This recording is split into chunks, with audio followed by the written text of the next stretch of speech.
On a vu précédemment dans la transmission des informations que l'encodeur était un élément essentiel pour transporter l'information. Il permet en effet la numérisation d'un signal. Le monde qui nous entoure est décrit par des grandeurs analogiques. Ce sont des grandeurs qui varient de manière continue en fonction du temps.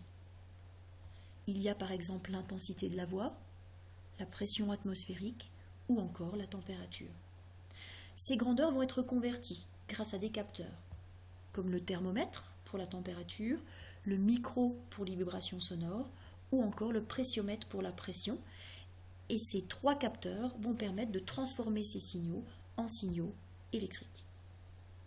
Dans un premier temps, ce signal est analogique, puis il sera converti grâce à un encodeur en signal numérique.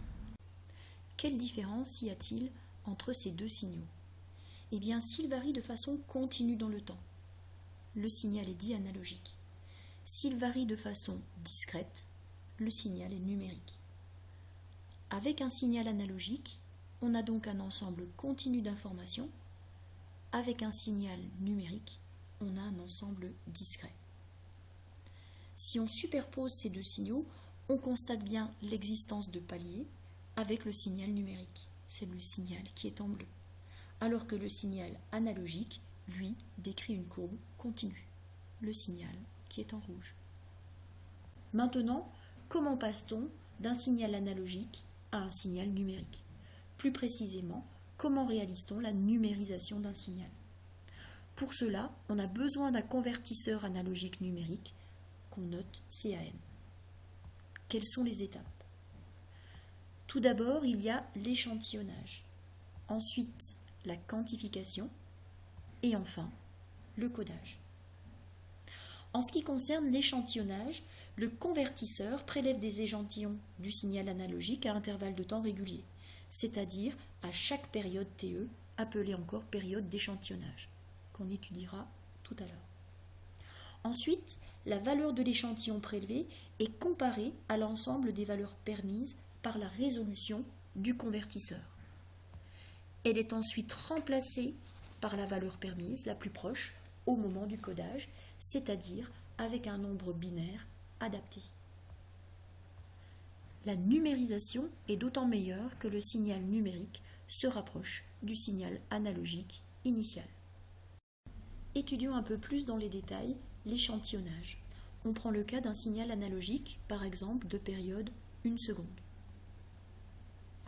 Sur le graphe est indiquée également la période d'échantillonnage et sur le graphe sont indiquées aussi 3 valeurs numérisées. On voit tout de suite que pendant la durée de l'échantillon, la valeur du signal numérisé est constante. Maintenant, si on diminue la période d'échantillonnage ou encore qu'on augmente la fréquence d'échantillonnage, eh bien on augmente le nombre de prélèvements effectués par seconde.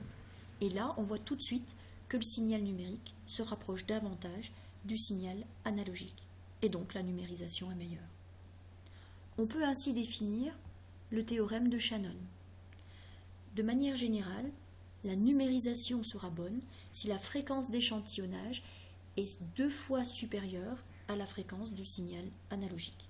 Mais attention, cette fréquence d'échantillonnage ne peut pas dépasser la valeur maximale indiquée par le constructeur.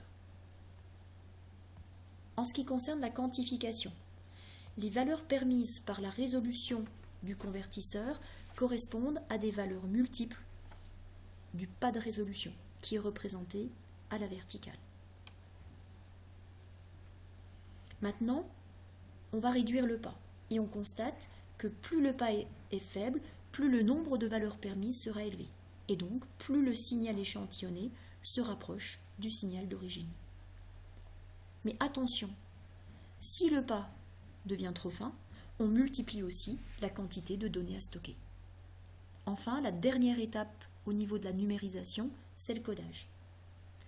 Donc la valeur permise est codée par un nombre binaire, un nombre ne comportant que de 0 ou de 1. Plus le pas est petit, plus le codage binaire est imposant. En résumé, la qualité de la numérisation est meilleure si le pas du convertisseur est petit et si la fréquence d'échantillonnage est élevée.